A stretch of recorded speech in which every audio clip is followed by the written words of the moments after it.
ከእግዚአብሔር ከአባታችን ከጌታ ከኢየሱስ ክርስቶስ ጸጋና ሰላም ይብዛላችሁ። እንደምንሰነበታችሁ። ባለፈው ሳምንት የጀመርነውን ርዕስ ነው ይዘን የተመለስነው። ባለፈው ሳምንት መጽሐፍ ቅዱስና ንባብን በተመለከተ መጽሐፍ ቅዱስን ለማንበብ መብት የተሰጠው ማን ነው፣ በቤተ ክርስቲያን፣ በማህበር፣ እንደ ግለሰብ እንዴት ይነበብ የሚሉትን እያየን ነበርን ከወንድም ጸጋዬ ጋራ። ዛሬ ደግሞ የቀጠሉትን ጥያቄዎች ይዘን መጥተናል። ከኛ ጋር እንድትቆዩ በጌታ ፍቅር እንጋብዛለን። ተባረኩ። የቀጠለውን ጥያቄ ስንመለከት መጽሐፍ ቅዱስ የተለያዩ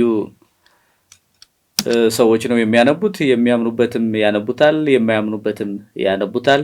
አገልጋዮች እንደዚህም አማኞች ያነቡታል። ስለዚህ የሚያምኑበትም የማያምኑበትም አማኞችና አገልጋዮችም መጽሐፉም ለነዚህ ሰዎች ያለው ዓላማ ምን ይመስላል የሚለውን በመጀመሪያ ብናነሳ። ክብር ለጌታ ይሁን። እንግዲህ ዓላማው ምንድነው የሚለው ያው በዓለም ላይ ሰዎች መጽሐፍ ቅዱስ በጣም ብዙ ሰዎች ያነባሉ። ባለፈውም እንዳየነው ከቅርብ ጊዜ በኋላ በጣም በብዙ ኮፒዎች እየታተመ ነው። እንደውም በ50 ዓመት ውስጥ እስከ 4 ቢሊዮን መጽሐፍ የታተመ የመጽሐፍ ቅዱስን ያህል የለም እና በጣም ብዙ ነው የሚታተመው። ብዙ ሰዎች የሚያነቡታል፣ ግን የሚያነቡበት ዓላማ ይለያያል። እንደው አማኞች ለምን ያነቡታል? ምንድነው ለአማኞች የሚሰጠው ጥቅም? ወይስ ደግሞ አማኞች በምን ዓላማ ያነቡታል የሚለው መጽሐፍ ቅዱስ ባስቀመጠልን ልክ ነው ልናየው የምንችለው። መጽሐፍ ቅዱስ ይሄንን በአንድ ጥቅስ እንዲሁ ጠቅልለን ማየት እንችላለን፣ ብዙ ጥቅሶች ቢኖሩም የመጽሐፍ ቅዱስን ዓላማ። ሁለተኛ ጢሞቴዎስ ምዕራፍ 3 ቁጥር 16 ላይ ምን ይላል? የእግዚአብሔር ሰው ፍጹምና ለበጎ ስራ ሁሉ የተዘጋጀ ይሆን ዘንድ የእግዚአብሔር መንፈስ ያለበት መጽሐፍ ሁሉ ለትምህርት፣ ለተግሳጽ፣ ልብን ለማቅናት በጽድቅም ላለው ምክር ደግሞ ይጠቅማል ተብሏል። እና እግዚአብሔር ሰው የተባለ ሁሉ ፍጹም ይሆን ዘንድ ያድግ ዘንድ ደግሞም እግዚአብሔርን የመምሰል ልምምድ ህይወት ይኖረው ዘንድ ምን ያስፈልገዋል ተባለ? ይጠቅማል የተባለው ምንድነው? እግዚአብሔር የተናገረበት እግዚአብሔር እስትንፋስ የሆነው የእግዚአብሔር ቃል ጠቃሚ ነው ተብሎ ቀርቧል። ለምን ይጠቅማል? አንደኛ ለትምህርት ይጠቅማል ተብሏል። እንግዲህ ትምህርት ማለት ያው ማወቅ ነው። ያላወቅነውን ነገር እንድናውቅ የምንሆነው በመጽሐፍ ቅዱስ ነው። ስለ እግዚአብሔርን ስለማወቅ ይሁን፣ ክርስቶስን ስለማወቅ ይሁን፣ መንፈስ ቅዱስን ስለማወቅ እንዲሁም ደግሞ የሰውንም ማንነት ማወቅ ቢሆን፣ ስለ አምልኳችን፣ ስለ አገልግሎታችን፣ ስለ ብዙ ነገሮች የምንረዳው በምንድነው? በእግዚአብሔር ቃል ነው የምንረዳው። እና አማኞች ይህንን የእግዚአብሔር ቃል በተጠጉ ቁጥር፣ መጽሐፍ ቅዱስን ባነበቡ ቁጥር ምን እየሆኑ ይመጣሉ? አይናቸው እየተከፈተላቸው ነገሮችን በትክክል እያወቁ ይመጣሉ። እንደውም አንድ ከወንጌል ውስጥ ሉቃስ ወንጌል ሲጻፍ ሉቃስ ለቴዎፍሎስ ምንድን ነው ያለው? እርግጡን እንድታውቅ ነው ያለው። የተጻፈበት ራሱ ዓላማ ሲናገር ምንድን ነው የሚለው? እንደው እዛው ሉቃስ 1 ከቁጥር 1 እስከ 4 ነው ያለው። የከበርክ ቴዎፍሎስ ሆይ ከመጀመሪያ በዓይን ያዩትና የቃሉ አገልጋዮች የሆኑት እንዳስተላለፉልን በእኛ ዘንድ ስለተፈጸመው ነገር ብዙዎች ታሪክን በየተራው ለማዘጋጀት ስለሞከሩ እኔ ደግሞ ስለተማርከው ቃል እርግጡን እንድታውቅ በጥንቃቄ ሁሉን ከመጀመሪያ ተከትዬ በተራ ልጽፍልህ መልካም ሆኖ ታየኝ። እና የተጻፈበት ዓላማ ምንድን ነው? አንዳንድ ጊዜ ያው አማኞች ባወቁ ቁጥር ከተሳሳተ ነገር ይድናሉ። ግን እኔ የምረዳው ምንድን ነው? አንድ ክርስቲያን ከተሳሳተ ነገር የሚድነው ውስጡ በተቀበለው ቅባት ነው የሚድነው። ምንም ጥያቄ የለውም። ሰው ብዙ መጽሐፍ ቅዱስ ስላወቀ ከተሳሳተ ነገር ሊድን አይችልም። ዳግም የተወለደ ሰው ውስጡ ያለው ቅባት ያድነዋል። ግን መጽሐፍ ቅዱስን ባወቀ ቁጥር ግን ምን እየሆነ ይመጣል? እርግጡን እያወቀ እያረጋገጠ ይመጣል። ያ ምን ይሆነዋል ማለት ነው? የበለጠ ግባት ይሆነዋል። ለሚጠየቀው ጥያቄ ሁሉ መልስ ለመስጠት የተዘጋጀ በቃ የማያሳፍር ሰራተኛ ሆኖ እንዲቆም ያደርገዋል ማለት ነው። ሁለተኛው ለተግሳጽ ነው የሚለው። እንደው ተግሳጽን በተመለከተ በአጭር አንድ ጥቅስ ማየት እንችላለን። አንደኛ ቆሮንቶስ ምዕራፍ 10 ላይ የእስራኤልን ታሪክ ይዘረዝራል። የእስራኤልን ውድቀቶች፣ በምድረ በዳ አጉረመረሙ፣ ሴሰኑ፣ አመነዘሩ፣ ብዙ ነገሮችን እያለ ይዘረዝር ጣዖትን አመለኩ ይልና በኋላ ምን ይላል? የዘመናት መጨረሻ የደረሰብንን ይገስጸን ዘንድ ተጻፈ ነው የሚለው። ስለዚህ መጽሐፍ ቅዱስ አንድ ከሚታወቅበት ባህሪው ከሚባሉት እንደ 4 ባህሪያት አሉት ከሚባሉት መካከል አንዱ ምንድነው? መጽሐፍ ቅዱስ ግልጽነቱ ነው። ግልጽነቱ ምንድነው? አብርሃም ወደቀ፣ በቃ መውደቁን ያስቀምጥልሃል። እስራኤል ሕዝቤ ልጄ ብሎታል። ሲወድቅና ሲፈርጥ ደግሞ መውደቁንና መፍረጡን ያንን ያስቀምጥልሃል። ዳዊትን የሚያክል ትልቅ አገልጋይ በጣም እንዴት ባለ አወዳደቅ እንደወደቀ በግልጽ መጽሐፍ ቅዱስ አስቀምጦታል። እነ ጴጥሮስ ሁሉንም የነ ጳውሎስና የነ በርናባስ መከፋፋት ጭምር በደንብ ሲገልጥልን እንመለከታለን። ለምንድን ነው? ከብሉይ ኪዳን ጀምሮ ያሉ በጣም ብዙ የተገለጡ ነገሮች አሉ። የሰዎች ውድቀት ለምን ስንል የተጻፈው ለምንድን ነው? የዘመናት መጨረሻ የደረሰብንን ይገስጸን ዘንድ ተጻፈ ነው እና ባነበብን ቁጥር በአንድ በኩል እግዚአብሔር ሆይ ልጄ ሆይ እያለ የሚገስጸን አለ። በሌላ በኩል ደግሞ የሰዎች ታሪክ ደግሞ እንድንገሰጽበት ያደርጋል ማለት ነው እና ይጠቅማል ተብሏል። ለሕይወት ደግሞ በጣም ጠቃሚ እንደሆነ መጽሐፍ ቅዱስ አንዱ ልንረዳ ከምንችልበት ነገር ምንድን ነው? መጽሐፍ ቅዱስ ምሳሌ ሆኖ የተገለጠባቸው ነገሮች ማየት እንችላለን። ለምሳሌ በእንጀራ ምሳሌ ሆኖ ተገልጿል። ምንም ማለት ነው? መጽሐፍ ቅዱስ የህይወታችን የየቀን አስፈላጊ ነገራችን ነው ማለት ነው። እንደገና ደግሞ በውሃ ተመስሏል፣ ሪፍሬሽ ያደርገናል። በመብራት ተመስሏል፣ መንገዳችን ያሳየናል። በሰይፍ ተመስሏል፣ የምንዋጋበት ወይም ክፉ ነገር ከኛ የምናስወግድበት። እያንዳንዱን ነገር ውስጥ ያሉት ሀብት ተብሏል፣ ወርቅ ተብሏል፣ ዘር ተብሏል። እነዚህ ነገሮችን ሁሉ ምሳሌዎቹን ስንመለከት ለህይወት እንዴት አስፈላጊ ነገር እንደሆኑ እነዚህን የምንመለከትባቸውን። ሌላው ልብን ለማቅናት ነው። ያው ይሄ በእስራኤል ማየት እንችላለን። ጠማማ ትውልድ ብሎታል። ልብህ በፊት ያልቀናም። ይሄ አሮጌው ማንነት ብዙ የተሸከማቸው መጥፎ አመለካከቶችና ጠማማ መንገዶች አሉ። እነዚህ እንዴት ነው የሚቀኑት ሲባል አንዳንድ ጊዜ አለ አይደለ? አንዳንድ ሰዎች የሆነ ሰፈር ናቸው ሲባል እንዲህ አይነት ልምድ አለው ይባላል። እኔ በፍጹም ያንን አንድ ክርስቲያን እስካመነ ድረስ ይሄ ልምድ አለው የሚባል ነገር የለም። ያመነው ጌታ ያመነው የሚያነበው መጽሐፍ ቅዱስ ልቡን ምን ያደርገዋል? ይቀይረዋል። እያደገ ነው የሚሄደው፣ እየተቀየረ መንፈሳዊ እየሆነ ነው የሚሄደው ማለት ነው። መጨረሻ ላይ በጽድቅ ላለው ምክር ደግሞ ሁሉ ይጠቅማል።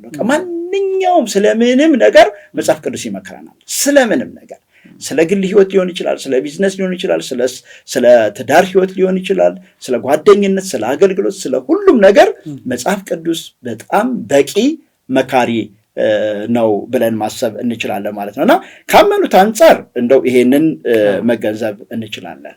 በጣም ጥሩ። ይጠቅማል የሚለው በጣም ወሳኝ ቃል ነው የዚህ ጥያቄ ብዬ አስባለሁ። እኛም እውነቱን ለመናገር በየሳምንቱ በየጊዜው ይህንን ርዕስ ይዘን ስንመጣ ስለሚጠቅም ነው። ሌላ ምንም አይደለም። የተደጋገመ ሊመስል ይችላል፣ ግን ከመጽሐፍ ቅዱስ ውጭ ሌላ ምንም ልትሰራ አትችልም። መጽሐፍ ቅዱስ በተለያየ መንገድ በተለያየ ሁኔታ በተለያየ ርዕስ ማቅረባችን ለቅዱሳን በጣም ጠቃሚ ሆኖ ስላገኘ ነው አይደለ? ለየትኛውም አሁን ላለንበትም ዘመን ይሁን ወደፊት ለመራመድም ያለንበትን ሁኔታ ኮንሲደር አድርጎ ሊመክረን፣ ሊገስጸን፣ ሊያስተካክለን የሚችል ሌላ መካሪ ምንም የለም ከመጽሐፍ ቅዱስ ውጭ። ያ ስለሆነ ነው ከባለፉት ሳምንታት ጀምረን እያየን የመጣ ነው ማለት ነው። ይጠቅማል የሚለውን እንድትይዙልን እንድትገነዘቡልን እንፈልጋለን።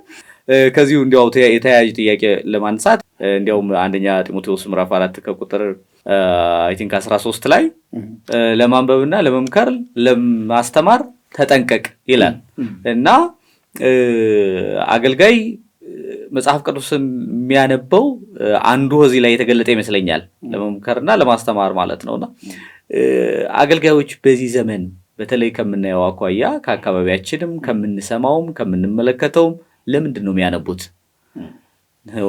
ሪል ለዚህ ነው መጽሐፍ ቅዱስ ላስቀመጠው ዓላማ ነው ወይስ እንዲሁ የጎደለ መሙያ ለማድረግ ነው የሚለውን አንስተን ብናልፍ ጥሩ ነው ብዬ አስባለሁ። ከመጽሐፍ ቅዱስ የምንረዳው አንድ ነገር አለ። ጌታ ኢየሱስ ክርስቶስ ደቀ መዛሙርቱን ሲመርጥ ማርቆስ ምዕራፍ 3 ላይ አንድ በጣም ደስ የሚል ንግግር አለ። በጣም ሁልጊዜ የሚገዛኝ ንግግር ነው እና ምንድን ነው የሚለው? ከእርሱ ጋር እንዲኖሩና ለመስበክ እንዲልካቸው 12 መረጠ ነው የሚለው። 12 አደረገ።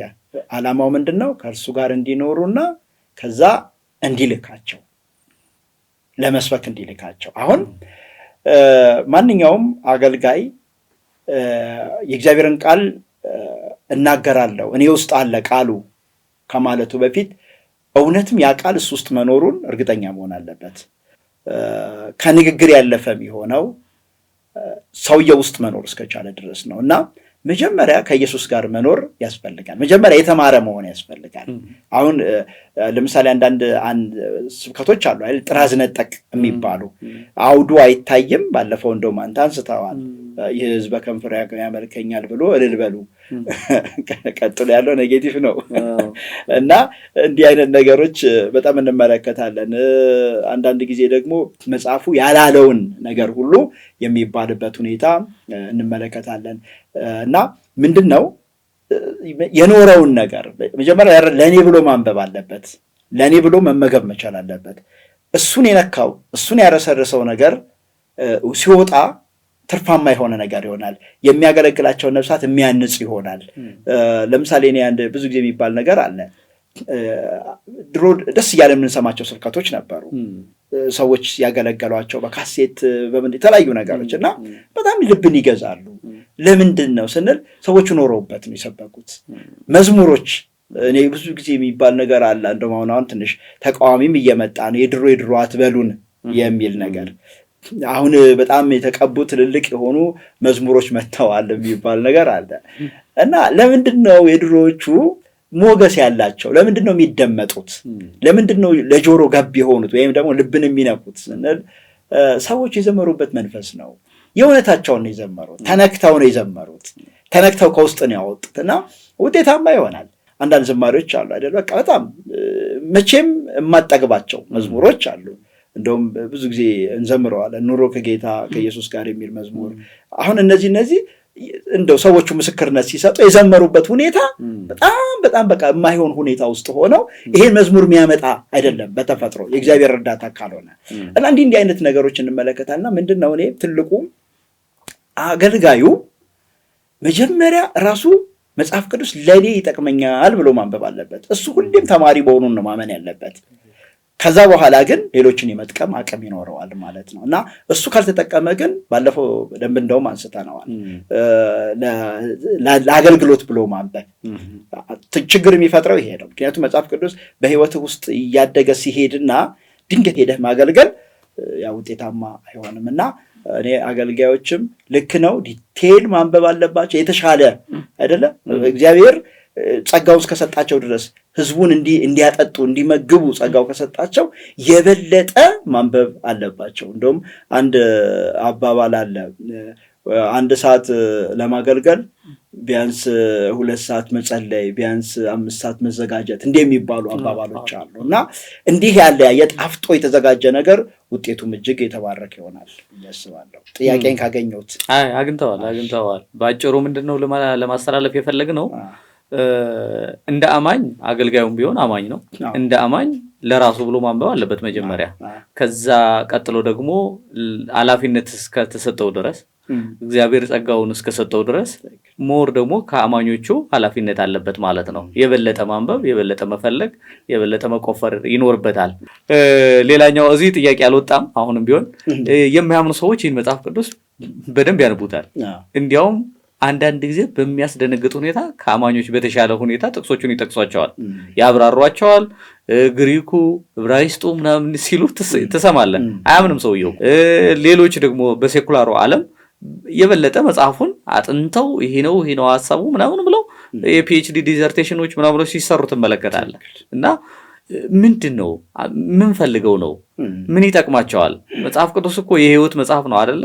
ሰዎችን ከእግዚአብሔር ጋር ለማገናኘት የተጻፈ ነው። እነዚህ ሰዎች ደግሞ አያምኑበትም። ምን ይጠቅማቸዋል? ምን ሊያደርግላቸው ነው የሚያነቡት ይህን ያክል የሚመራመሩት ብዬ ሳስብ በጣም ጥያቄ ይሆንብኛል። በዚህ ላይ ምን ትላለህ? መጽሐፍ ቅዱስን ሰዎች በዚህ ልክ የሚፈልጉበት ምክንያት መጽሐፍ ቅዱስ በጣም ሙሉና ብቁ ስለሆነ ነው። የማያሳፍር መጽሐፍ ነው። እኔ በጣም የሚገርመኝ የሃይማኖት መጽሐፍ ያላቸው ሰዎች እንኳን ከራሳቸው መጽሐፍ ቅዱስን የማንበብ ልምድ እንደነበራቸው ይበልጥ እዚህ ወደ ቱርክ ውስጥ አስታውሳለሁ። አንዳንድ ታሪኮች አሉ የሰማኋቸው። በቃ ማለት ሰዎቹ ከክርስትና ውጭ ናቸው፣ ግን እንዴት ለመጽሐፍ ቅዱስ ያላቸው አክብሮት ወይም ደግሞ ማድመጥ እንዴት እንደሚፈልጉ ማየት እንችላለን። እና አንዳንዴ ሲጨንቃቸውም ያነባሉ። እንደውም አንድ ታሪክ አለ አይደለ? ኤክሶደስ የሚለው የእስራኤል ታሪክ ላይ ያው ኦልሬዲ እውነተኛ ታሪክ ላይ የተመሰረተ ልቦለድ ነው እና እንግሊዝ ቆጵሮስ ላይ ያሉትን እንትኖች አለቅም ብላ በጣም ተሟግታ ነበረ እስራኤል ወጣቶችን እና ጀነራሉ እንግላንድ ቁጭ ብሎ በጣም ጨንቆት መጽሐፍ ቅዱስን ሲያነብ እግዚአብሔር እስራኤል አምላክ እግዚአብሔር ሕዝቤን ልቀቅ ይልሃል የሚል አነበበና እና ያን ያህል ሰዎች ሲጨንቃቸው ሁሉ የሚያነቡት ነው። እና እንደው በታይፕ እንደው ላስቀምጥልህ። መጀመሪያ ደራሲዎች ብዙ ጊዜ መጽሐፍ ቅዱስን በጣም ይጠቀሙታል። በጣም እንደውም እኔ ያልተጠቀመ ደራሲ አለ ብዬ አላስብም። መጽሐፍ ቅዱስን ለምንድን ነው ሲባል ጽሁፎቻቸውን በጣም የሚያወዛላቸው መጽሐፍ ስለሆነ ነው። በጣም ምርጥ አባባሎችን ከመጽሐፍ ቅዱስ ውስጥ ያገኛሉ። ለዛ ይፈልጉታል። እንደው እንኳን አታይም የአርት ሰዎች የሚዲያ ሰዎች ሳይቀር መጽሐፍ ቅዱስን አዎንታዊ በሆነም አሉታዊ በሆነ መንገድም መጽሐፍ ቅዱስን ሲጠቀሙ እንመለከታለን። ሌላ የታሪክ ሰዎችን በጣም ሪች መጽሐፍ እስካሁን ድረስ ጥገኛ የሆኑበት መጽሐፍ ቢኖር መጽሐፍ ቅዱስ ነው። እንደው ትንሽ ለማንበብ ሞክሬያለሁ እና የመጀመሪያ ከራሱ ከመጽሐፍ ቅዱስ መጽሐፍ ቅዱስ እውነት ምን ያህል የታሪክ መጽሐፍ እንደሆነ የምታየው ታሪክ በጣም ታማኝ ታሪክ እንኳን የሚባል በዓለም ላይ ከተገኘ የሚናገረው ወዴት ነው? ያለፈውን አይደለም። መጽሐፍ ቅዱስ ግን ያለፈውንም የወደፊቱንም በታማኝነት ያስቀምጣል።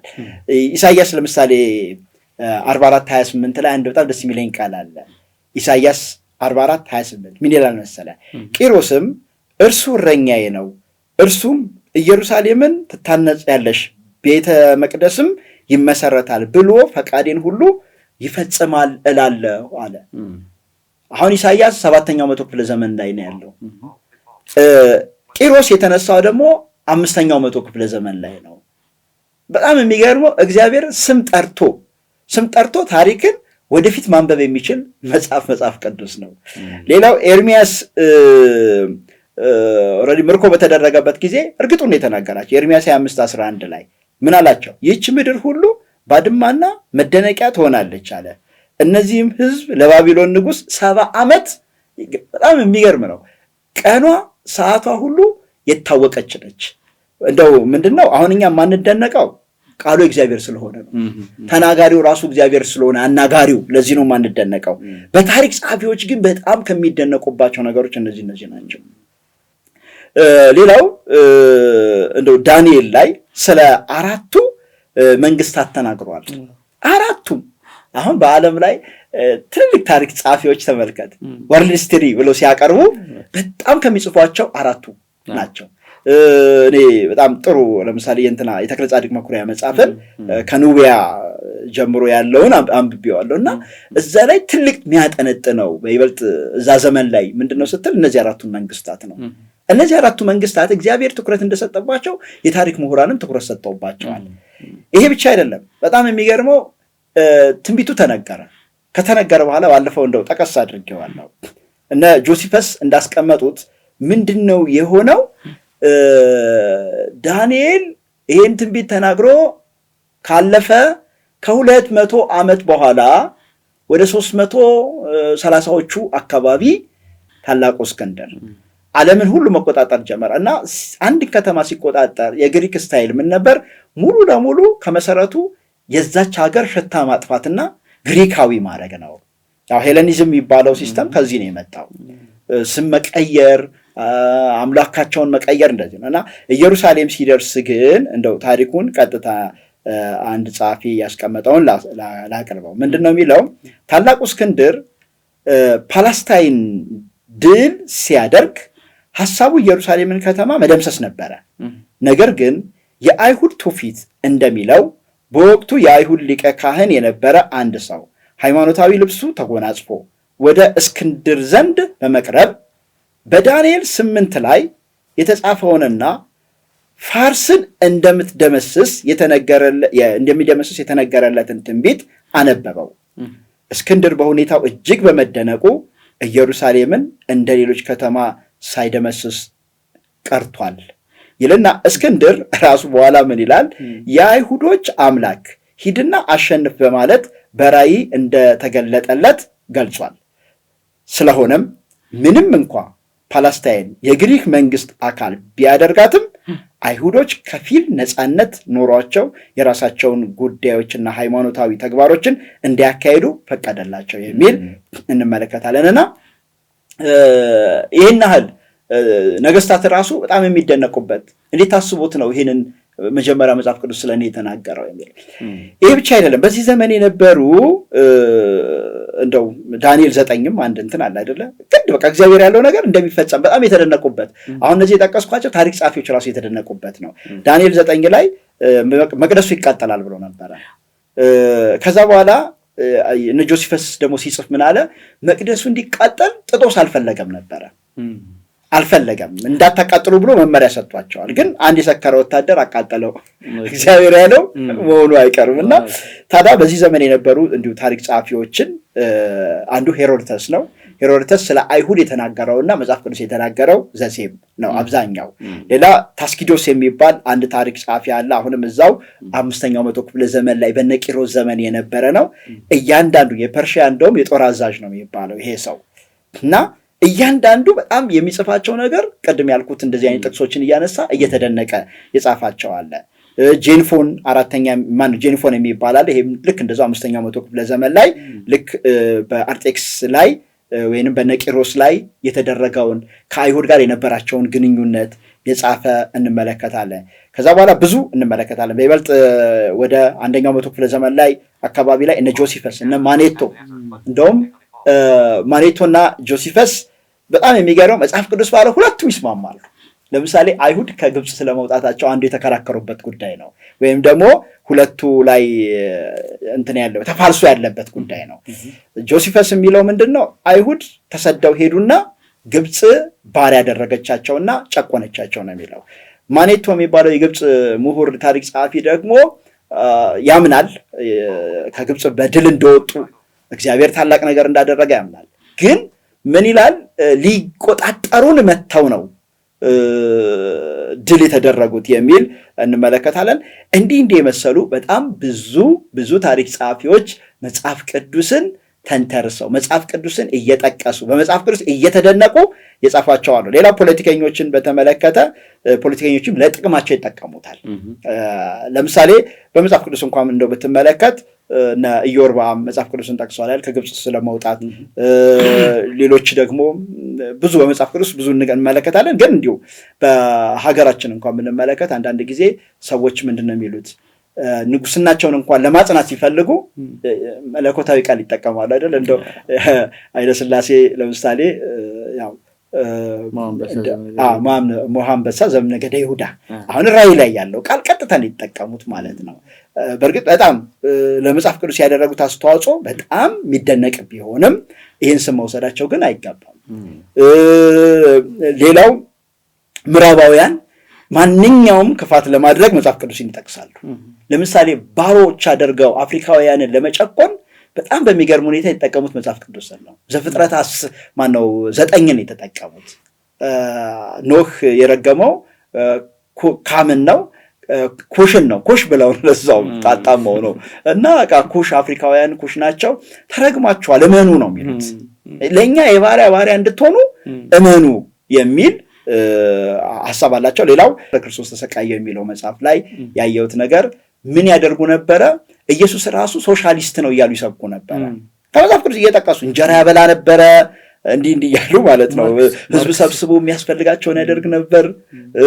ሂትለር አይሁድን እንደዛ ልክ ለመጨፍጨፍ የተጠቀመው ምንድን ነው? አይሁዶች ኢየሱስ ላይ ያደረጋችሁትን ያነባሉ፣ ግን በጣም ለጥቅማቸው ነው። በዛ ልክ ግን ለመጽሐፍ ቅዱስ በጣም ጥሩ ነገር ደግሞ የነበራቸው መሪዎች ነበሩ። እንደው እነዚህን ሳላነሳ ላለማለፍ ነው። ለምሳሌ በጥሊሞስ ፊላዴልፍ የሚባለው ወይም ደግሞ ፕቶሎሚ የሚባለው በ2ኛው መቶ ክፍለ ዘመን የነበረ የግብፅ ወይም ደግሞ የግሪክ መንግስት ምንድነው ያደረገው? ብሉይ ኪዳንን ሙሉ ለሙሉ ከዕብራይስጥ ወደ ግሪክ እንዲተረጎም 70 ሊቃናትን ሰብስቦ የሰራ ያው 72 ይባላል። እነዚህን ሰብስቦ የሰራ ሰው ነው፣ ዋጋ ከፍሎ ማለት ነው። ትልልቅ መታጠፊያ እንደው የመጽሐፍ ቅዱስ ትልልቅ ስፍራዎች ላይ መንግስታትን እግዚአብሔር ተጠቅመዋል። ሌላው ያው ኪንግ ጀምስን ካየ ጀምስ የሚባለው ንጉስ ነው በ1611 ያስመረቀው መጽሐፍ፣ የእንግሊዘኛ መጽሐፍ እግዚአብሔር በሱ ተጠቅሞበታል። ሌላው ኃይለ ሥላሴ ደግሞ የኛ ሀገሩን መጽሐፍ የ54ቱን የሚባለውን መጽሐፍ 1954ቱን መጽሐፍ በሳቸው ተተርጉሞ እንደተሰራ እንመለከታለን ማለት ነው። በዛ ልክ ደግሞ ያደነቁት መጽሐፍ ቅን እንደው በማድነቅ ደረጃ ጥቂት እንደው ለማለት የአሜሪካ 3ኛው ፕሬዚዳንት ቴምስ ጀፈርሰን የሚባለው ያለው ቃል እንደው አስቀምጠው 1826 ላይ ነው። ምንድነው ያለው?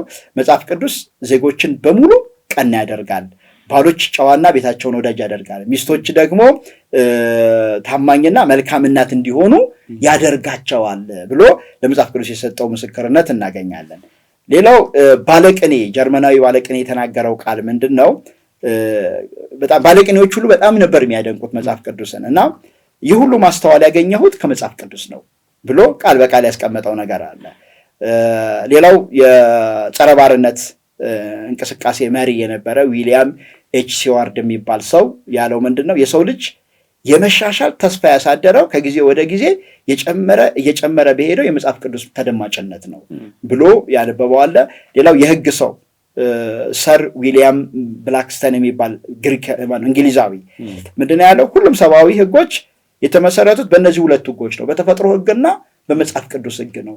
ማንኛውም ህግ አለ ሰብአዊ ህግ ከነዚህ ህጎች መጋጨት የለበትም ብሎ ነው ያስቀመጠው እና የሚቃወሙትን በጣም ለጥቅማቸው የሚጠቀሙ አሉ፣ በዛ ልክ ደግሞ በመጽሐፍ ቅዱስ የተደመሙ አሉ እና እግዚአብሔር ይመስገን ያው ምንም ይሁን ግን አሸናፊነቱን ዛሬ ድረስ የዘለቀ መጽሐፍ መሆኑን ደግሞ ያን ያህል እንመለከታለን። በጣም ጥሩ። እዚህ ላይ ምንም መጨመር አልፈልግም። በደንብ ነው የተብራራው። ተመልካቾች እንደተጠቀማችሁበት ተስፋ አደርጋለሁ። መጽሐፍ ቅዱስ አሁንም ደግመን የምንለው ይጠቅማል። ለየትኛው ሁኔታ ይጠቅማል? ይኸው አሁን እያነሳን የነበረው ለታሪክ ይጠቅማል። ታሪክ ለሚጽፉ ለሚያነቡ ሰዎች ይጠቅማል። በቤት ውስጥ ለሚኖሩ ሰዎች ይጠቅማል። በስራ ላይ ላሉ ሰዎች ይጠቅማል። ለሚያገለግሉ ሰዎች ይጠቅማል። ለህይወት ምሪትም ይጠቅማል እና እንኳን ለምናምን ለኛ እንኳን ለተከተልነው ለኛ እንኳን በዘመናት ውስጥ አልፎ የመጣ የኛ መጽሐፍ ነው ብለን ለተቀበልነው ሀፍታችን ይሄ ብቻ ነው ብለን ለተቀበልነው ለኛ ለማያምኑ ሰዎች እንኳን ይኸው አንብበው ተጠቅመው ይህን ያክል በዓለም ዙሪያ ምን ያክል እንደተጠቀሙበት እየተመለከትን ነውና መጽሐፍ ቅዱሳችንን የምናነሳበት ጊዜ ነው ብዬ አስባለሁ። ጸጋ ይብዛልህ። በተለየ ሁኔታ መጽሐፍ ቅዱስ ለማንበብ እንቅፋት የሚሆኑ ነገሮች ካሉ እና ይህንንም ለማስወገድ ምን መጠቀም እንችላለን የሚለውን አጠር አድርገን እናንሳ። ያው መጽሐፍ ቅዱስ አሁን አንዱ ትልቅ ተግዳሮት የሆነበት የመጣው በአሁኑ ሰዓት ትልቁ የሚባለው እኔ የምለው መንፈሳዊነት እየወረደ መምጣቱ ነው። ጌታም እንዳለው እምነትን ያገኝ የሆነን ብለዋል። የሰው ልጅ በሚመጣበት ጊዜ ወይንም በመጨረሻው እምነትን ያገኝ የሆነን ነው። እንደገና ሁለተኛ ጢሞቴዎስ ላይ ካየ ምንድነው በመጨረሻው ቀን የሚያስጨንቅ ዘመን ይመጣል። ሰው መጽሐፍ ቅዱስ ሳያነብ እየዋለ ምንም እንደሆነ አይሰማውም። ምንም እንደሆነ እንኳን ሌላው ማንኛውም ደቀ መዝሙር አይደለም፣ አንዳንዴ የሚያገለግሉም ሰዎች ሳያነቡ ሁሉ አውዱን ሁሉ ሳይፈትሹ በድፍረት መድረክ ላይ የሚወጡበት ጊዜ እያየነን ያለ ነው። ዘመኑን የሚያስጨንቅ ያደረገውም ይሄ ነው። ሰው መጽሐፍ ቅዱስ ካላነበበ የነ ያኔስና የነ ያንበሬስን ተቃውሞ አይደለ? ያኔስና ያንበሬስ ተጠቅሷል ሁለተኛ ጢሞቴዎስ ላይ። ዓላማቸው ምንድነው? ከመጽሐፍ ቅዱስ አስጥሎ የነሱ ማጂክ ላይ ሰው እንዲያተኩር የማድረግ ሁኔታ አለ። ሰው እነሱ ማጂክ ላይ ካተኮረ ደግሞ እዛው ምዕራፍ 2 ላይ የምትመለከተው ደግሞ እነ ሄሜኔዎስ እና ፊሊጶስ ደግሞ እንደውም ይባስ ብለው ትንሣኤ የለም ብያ በጣም በድፍረት ትልልቅ ነገሮችን መናገር ይችላሉ። ትልልቅ ነገር በጣም የወንጌል መድረክ በሚባሉ ሰው ሲነገር ስቅጥጥ አይለውም እንዴ? አንዳንዴ እኔ አሜን የሚሉ ሰዎች ሁሉ ትሰማለህ እንዴ? እኛ ትንንሽ ኢየሱስ ነን ሲባል እንዲህ በጣም መንፈስ ነኝ ሲል እያወራ መጽሐፍ ቅዱስ ጨብጦ ይዞ እንዲህ ሲል በቃ እንትን ነው ከሰማይ ወርዶ ምድራዊ ነገር ላይ ጓዳ ለጓዳ ሲያርመጠምጧቸው ስለ ሽሮ፣ ስለ በርበሬ፣ ስለ አሜሪካ፣ ስለ ቢዝነስ፣ ስለ ባንክ፣ ስለ ቡክ እንዴት አሳፋሪ ነገር እንደሆነ ይሄ እኮ ሰው ሰርቶ የሚያገኘው ነገር ነውና ለምንድን ነው እንደዚህ አይነት ውድቀቶች የመጡት ብለን ስንመለከት ትልቁ የተከፈለ መንፈሳዊነት ነው። እንደው አንድ ጽሑፍ ላይ ያገኘዋቸው 5 ነጥቦችን ላስቀምጥ። አንደኛ የተከፈለ መንፈሳዊነት ማለት ሰው ጌታን የእውነቱን ሚሻው ከሆነ እንዴ የማለዳ የመጀመሪያውን ጊዜ ለጌታ ነው መስጠት ያለበት፣ ወይንም እንደው ምሽትም ገብቶ ለጌታ በቂ ጊዜ ሊሰጠው ይገባል። መጽሐፍ ቅዱስ ከእግዚአብሔር ጋር መነጋገር አለበት። አባትና ልጅ መጫወት አለባቸው። እኛ ፍላጎታችንን ለአባት መንገር አለብን። አባት ደግሞ መሻቱንና ሕጉን አይደል እንትን ምሳሌ ላይ እንኳን ልጄ ሆይ የአባትህን ሕግ የእናትህን ደግሞ ምንድነው አትተው የሚል አለ እና የአባት ሕጎችና ስርዓቶች አሉ። ስለዚህ እግዚአብሔር አባቴ ነው እያልኩኝ ግን ጆሮም ማልሰጠው ከሆነ ከባድ ነው እና መጽሐፍ ቅዱስ ሰዎች የማያነብሰው መጽሐፍ ቅዱስ የማንበቢያ ጊዜ የሌለው ሰው መንፈሳዊ ነኝ ብሎ በሙሉ አንደበቱ መናገር አይቻልም። ይሄንን እርግጡ ነው ወቁት። ምክንያቱም እግዚአብሔር ለመንፈሳዊነት እንዲጠቅመን የሰጠን ይሄ መጽሐፍ ነው። ለማደግ የሰጠን ይሄ መጽሐፍ ነው። ይሄንን ማለት ሁለተኛው ያቀረበው እንዲሁ እዚሁ ያገኘው ጽሑፍ ላይ ባህላዊ ተጽዕኖዎች ናቸው። ባህላዊ ተጽዕኖ ማለት ምንድነው? ለምሳሌ ክርስትና ላይ የሚታወቅ ነገር አለ። የተወሰኑ አገልጋይ ናቸው፣ ሌላው ደግሞ ምዕመን ነው።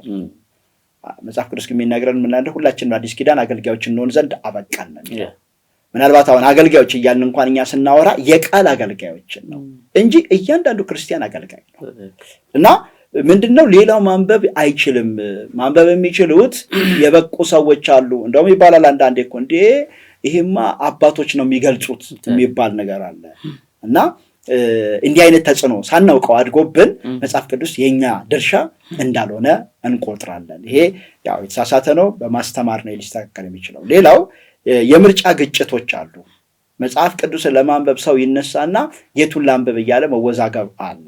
ግን ባለፈው እንትናችን ላይ ውይይታችን ላይ በደንብ አንስተነዋል። ኦርደር አለው ሲነበብ መጽሐፍ ቅዱስ አንደርስታንድ ለማድረግ ወንጌልን ከጀመርክ ችግር የለውም። ቢያንስ አንድ ወንጌል አንብብ፣ ከዛ ወደ ሐዋርያት ሥራ ነው መሄድ ያለበት እንጂ አንድ ሰው ዘሎ ሐዋርያት ሥራ ውስጥ ባይገባ ነው የምንመርጠው። መደበኛ መጽሐፍ ቅዱስ ማንበብ ሲጀምር ዘሎ መልእክት ውስጥ ቢገባ አይገባውም፣ መመለሱ አይቀርም። ለምሳሌ ፊልጵስዩስ መልእክት እያነበበ ከሆነ ፊልጵስዩስ ማነች ምንድነች የሚለው መሰረቱን ማወቅ አለበት። ይሄን ለማወቅ ደግሞ ምን ማድረግ አለበት? ሄዶ ሐዋርያት ሥራ ውስጥ ማጥናት አይቀርለትም።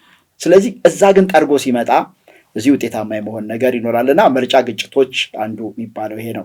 ሌላው ራስን ዲሲፕሊን አለማድረግ ነው። አንዱ ትልቁ ነገር ይሄ ነው። በመሰረቱ አንድ የሚባል ነገር አለ አይደለም? በጣም ሰክሰስፉል ናቸው የማለዳ ሰዎች ይባላል። ሰው ወፍጭጭ ካለ በኋላ ወይም ፀሐይ ከወጣ በኋላ መተኛት ማለት በጣም ከባድ ነው እና ሁሉም ሰው ነው ይነቃል። መጽሐፍ ቅዱስ ውስጥ የምንመለከተው ልምድ እንደዚህ ነው። በማለዳ መንቃት ነው። ከዛ ከነቃህ በኋላስ ራስን ማኔጅ ማድረግ አለብህ። ምንድን ነው ማስራት ያለብኝ? የመጀመሪያ መጽሐፍ ቅዱሴን ቁጭ ብዬ መያዝ አለብኝ፣ መጸለይ አለብኝ። ይሄ ካልክ በቃ ይሄ ለጌታ ታማኝ መሆን አለበት፣ ማጠር አለበት። እና አንዳንድ ጊዜ የተፈጥሮ ይሄ ቆራጥ አለመሆን፣ ቁርጠኛ አለመሆን መንፈሳዊ ነገሮቻችን ላይ ይሄው ችግር ይዞብን ሲመጣና ሰዎች ቃል ለገቡት ነገር ታማኝ መሆን ሲያቀታቸው እንመለከታለን። ሌላው የቴክኖሎጂ ተጽዕኖ ነው። መጨረሻ ላይ ላነሳ የምፈልገው የቴክኖሎጂ ተጽዕኖ ማለት ስልኮቻችን መጽሐፍ ቅዱስን እንደውም እኔ በጣም እዚህ ላይ ማሳሰብ ፈልገው መጽሐፍ ቅዱስ የግል ስናጠና በተቻለ መጠን መጽሐፍ ቅዱሱ ላይ እናተኩር። መጽሐፍ ቅዱሱ ላይ እንደገና ደግሞ አንዳንዴ ምን ይላል አፕሊኬሽኖቹ ራሳቸው ያጠፏቸዋል። የቃላት ስህተቶች አሏቸው። እኔ አሁን በጣም የገረመኝ አንድ በጣም የምወደው አፕሊኬሽን ነበረ። ከተወሰነ ጊዜ በኋላ ግን አይሰራም፣ አጠፉት። ስለዚህ ምንድን ነው እዚህ ላይ ተደግፌ ነገር ምንድን ነው የሚሆነው? ግን መጽሐፍ ቅዱስ ላይ እኔ አሁን በፊት ስናነብ የምናውቀው አለ። የሆነ ጥቅስ ስንፈልግ የቱ ጋር ነው የምናገኘው? ወይ ኮለኑ ግርጌ ላይ እናገኘዋለን፣ ወይ በስተግራ ወይ በስተቀኝ። ከመጽሐፉ ጋር ምን ሆናል ማለት ነው? ቤተሰብ ሆነሃል ማለት ነው። ጥቅሶቹን እንዲሁ በአቅጣጫ ሁሉ ታገኛቸዋለህ። ስለዚህ ቴክኖሎጂው አንዱ ይሄ ነው ተጽዕኖ። ሌላው መጽሐፍ ቅዱስ እያነበብክ እያለ በሞባይልህና በታብሌት ወዲያው ቴክስት ይመጣል፣ ወደዛ ትሄዳለህ። ወዲያው የሚስብህ ነገር ይመጣል፣ ወደዚያ ትሄዳለህ። ደግሞ ከገባህ አንዳንዴ አትወጣም፣ በዛው ነው ትሄደው እና ስለዚህ ምንድን ነው እኔ ራስን ከልሎ ማጥናት ማለት መጽሐፍ ቅዱሳችንን ብቻ ይዘን ምናልባት አጋዥ መጽሐፎች ካሉ እነሱን ይዞ መቀመጥ ነው። ብዙዎች ከመጽሐፍ ቅዱስ አፋቷቸዋል። የቤተሰብ ስብሰባዎች፣ የቤተሰብ ጥናቶች እየጠፉ የመጡት ቴክኖሎጂ ያመጣው ችግር ነው። መፍትሄ ሊሆን የሚችለው አንስተዋል። ያው ጊዜ እንስጥ ነው። ጊዜ እንስጥ፣ እናክብረው፣ መንፈሳዊነት ይሰማል። ወደ ሃርድ ኮፒው እንመለስ። ሶፍት ኮፒው ያው የቃላት ችግር መኖሩን እኔ የሶፍት ኮፒ ተጠቃሚ ስለሆንኩኝ አውቃለሁኝ። እያነበብኩ እጄ የሆነ ነገር እንትን ሲለኝ ሃርድ ኮፒውን እዩልኝ ነው የምለው አይደለ ወንድሞችን። እና ይታወቃል ስህተት አለበት። ከዛም አልፎ የመጥፋት እስከነ ስልኩ እስከነ ኖት እስከያዝነው ድረስ አብሮ ሊጠፋ ስለሚችል ወደ ሃርድ ኮፒው እንመለስ። የበለጠ የተሻለውን ሰዓት እንስጥ ለመጽሐፍ ቅዱስ። የተሻለው ሰዓት የትኛው ነው? ማለዳ ከሆነ ማለዳውን እንስጥ። የተሻለ ስፍራ ካለን ቤት ውስጥ የተሻለውን ክፍል እንስጥ። ምክንያቱ የህይወታችን መሰረትና መጨረሻ ስለሆነ፣ ስለዚህ የተሻለውን ይገባዋል ብለን እኛም እናስባለን። ወደ መጨረሻው ጥያቄ ነው የማልፈው። መጽሐፍ ቅዱስን ለማንበብ ያልጀመሩ ጀምረው ያቋረጡ ያወዛግባል ብለው ለሚያስቡ ሰዎች፣ እንዲያውም አንዳንዶቹ ለእንቅልፍ መድኃኒት አድርገው የሚወስዱ ሰዎች እያነበቡ ይተኛሉ እኮ በቃ። እና ለእነዚህ ሰዎች ምን ትመክራቸዋለህ? መጽሐፍ ቅዱስ ማንበብ ስንል የእውነት ማንበብ አላውቅም። ድሮ መጽሐፍ ቅዱስ በሚገባ ስታነብ እያንዳንዱ ቀን ለአንተ ኮንፈረንስ ነው ይባል ነበረ በፊት። እና ለምን ረስርሰህ ነው የምትነሳው። እግዚአብሔር በእርግጥ ተናግሮህ ነው የምትነሳው። የሆነ ቃሉ ነክቶህ ነው የምትነሳው። ገስጾህ ነው የምትነሳው አንብበህ ስትነሳ። እና ያን ያህል ጥቅም አለው። ለዚህ ነው ይነበብ የምንለው እንጂ እንዲሁማ ኦዲዮውን ለምሳሌ ከፍተው እንቅልፍ መተኛት አለ። ምክንያቱም ይወስደኛል እንደውም የሚባል መጽሐፍ ቅዱስ ልክ ስናነብ በቃ እንቅልፍ ይወስደናል ተብሎ ልክ እንዳልከው ነው። ንባብ ልጆች ተረት ሲነበብላቸው እንደሚተኙት ይሄ አይደለም። ይሄ መለኮታዊ ቃል ነው። ለእንደዚህ አይነት በጣም ትንሽ ዓላማ የሚውል አይደለም፣ የከበረ ነገር እና የመጀመሪያ ግን ምንድን ነው አሁን ለማንበብ ችግር ለሆነባቸው ሰዎች እኔ የመጀመሪያው የምመክረው ራሱ ስለ መጽሐፍ ቅዱስ ይማሩ። ስለ መጽሐፍ ቅዱሱ ስለ ራሱ ይማሩ። ምንድን ነው የሚለው? ስንት መጽሐፍ ነው? እነማን ጻፉት? መቼ ተጻፈ? እንደገና ደግሞ በስንት ይከፈላል? አከፋፈሉ ምን ይመስላል? ቅድም ያነሳናቸው ነገሮች አሉ። አሁን መስመር ያገኛሉ። እንደገና ደግሞ ስለ መጽሐፍ ቅዱስ የሚያስተምራቸው ማስተማሪ እንዴትስ ማጥናት እንዳለባቸው አንዳንድ ሜቶዶች አሉ አይደለ? ለሰው ቀለል የሚሉ እነሱ አሉ። ለምሳሌ በጥያቄ ሰዎች ሊያጠኑ ይችላሉ። መሰረታዊ ጥያቄዎች አሉ። እነዛ በስድስቱ ጥያቄዎች ማጥናት የሚባል አለ። እኔ አሁን አስታውሳለሁ በጣም የረዳኝ የመጽሐፍ ቅዱስ ማህበር የሚያሳትመው መጽሐፍ አለ በየዕለቱ ከእግዚአብሔር ጋር የሚል እና በቃ እሱን ካገኘው በኋላ ነው ስትሬት በሆነ መንገድ ለማጥናት አቅም ያገኙት። እና እንዲህ አይነት የሚረዱ ነገሮች አሉ፣ ይጠቁማሉ። የሚያስተምሩት የሚያገለግሉት ወንድሞች ጋር ሄዶ ስለ መጽሐፍ ቅዱስ ብቃቱ አቅሙ ምን ያህል ሊረዳ እንደሚችል ከዛስ ደግሞ እንዴት ባለ መንገድ ደግሞ ማጥናት እንዳለበት ይሄን ይማራል ማለት ነው። ሁለተኛው በጣም መጠንቀቅ ያለባቸው ራስን ማታለል አያስፈልግም። ከተጽዕኖ ነፃ የሆነ ሰዓት ይመድቡ። ከተጽዕኖ ነፃ የሆነ አሁን 2 ሰዓት ሙሉ መጽሐፍ ቅዱስን እያነበብኩ እያልክ አንዱንም ቃል ሳትይዝ ከምትቆይ 10 ደቂቃ ወይ 20 ደቂቃ ከተጽዕኖ ሁሉ ነፃ የሆነ ቅድም እንዳልኩ ስልክ የለም፣ ታብሌት የለም፣ ሞባይል የለም፣ ኮምፒውተር ጠፍቷል፣ ሰዎችም የማይፈልጉ ሰዓት ነው። ይሄ ማለት አንተና አምላክህ ብቻ የምትገናኙበት ሰዓት ማለት ነው። እና ይሄ በጣም ጥሩ ነው። ሌላው ጸልዮ መጀመር ብዙ ጊዜ መንፈስ ቅዱስ እኮ ነው የሚገልጥልን አይደለም? እሱ ወደ እውነት ሁሉ ይመራችኋል ተብለናል። ስለዚህ ወደ ጌታ መጸለይ ያስፈልግ። ጌታ ሆይ ግለጥልኝ፣ በቅዱሱ መንፈስህ አብራራልኝ ማለት ያስፈልጋል። እንዴ ካልሆነማ አታንኳኩምና አይሰጣቸውም ነው የተባለው። ስለዚህ መለመን ጸልዮ መጀመር በጣም ወሳኝ ነው። ሌላው ብዙ ለማወቅ በአንድ ጊዜ መሞከር አለ። አሁን ይሄ የእንትን አሉ አይደለ? ምንድነው የወረት የሆነ ወቅት ላይ ለመጽሐፍ ቅዱስ የተለየ ግምት ትሰጣለህ፣ የተለየ ትኩረት፣ ከዛ ታነበዋለህ በአንዴ 6 ምዕራፍ ምናምን። ወይም ደግሞ አንዳንድ ያለ አይደለ ሰዎች ቴዎሎጂ ትምህርት ቤት ብቻ ገብተው በቃ ተሞልተው የሚወጡ የሚመስላቸው፣ እንደዛ አይደለም። መጽሐፍ ቅዱስ ጥቂት በጥቂት ነው እያነበብክ በሄድክ ቁጥር ታውቀዋለህ፣ በሰውነት ይታወቃል እየተመገብክ እንደሆነ። እና ያን ያህል መጨነቅ አያስፈልግም።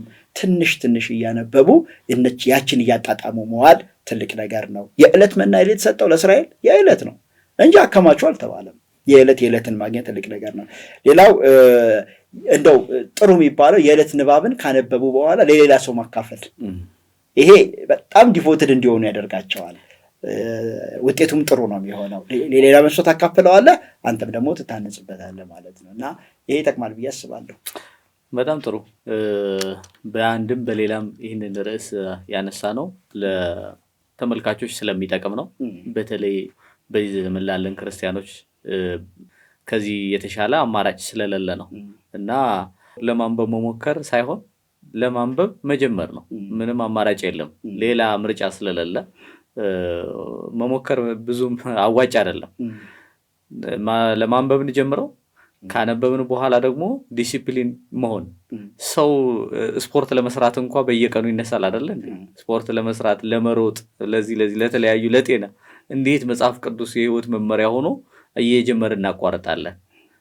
በቃ መድኃኒት ነው፣ ለህይወት መድኃኒት ነው፣ ለኑሮ መድኃኒት ነው፣ የማይቋረጥ እስከ ህይወታችን መጨረሻ ድረስ የምናነበው መጽሐፍ አድርጎ መጀመር ነው። እና ይህን ነው ማለት የምፈልገው። መጽሐፍ ቅዱስን በተመለከተ የእውነት ቃል አገልግሎት የሚል ዩቲዩብ አለ። እዛ ላይ ብትገቡ ከመጀመሪያ ጀምረን ያነሳናቸውን ሀሳቦች ማግኘት ትችላላችሁ። በቀጣይ ይዘንላችሁ የምንመጣው መጽሐፍ ቅዱስ ራሱን ነው። ከዘፍጥረት ነው የምንጀምረው። ዘፍጥረት ብለን እንጀምራለን። እንደዚሁ ጌታ እስኪመጣ ድረስ የማይቆረጥ ስራችን ነው የሚሆነው። እናንተም እንደምትከታተሉን ተስፋ እናደርጋለን። ስክሪኑ ላይ ባሉት ስልኮች አስተያየቶቻችሁን እንድትሰጡን ዛሬም ጥሪ እናቀርባለን።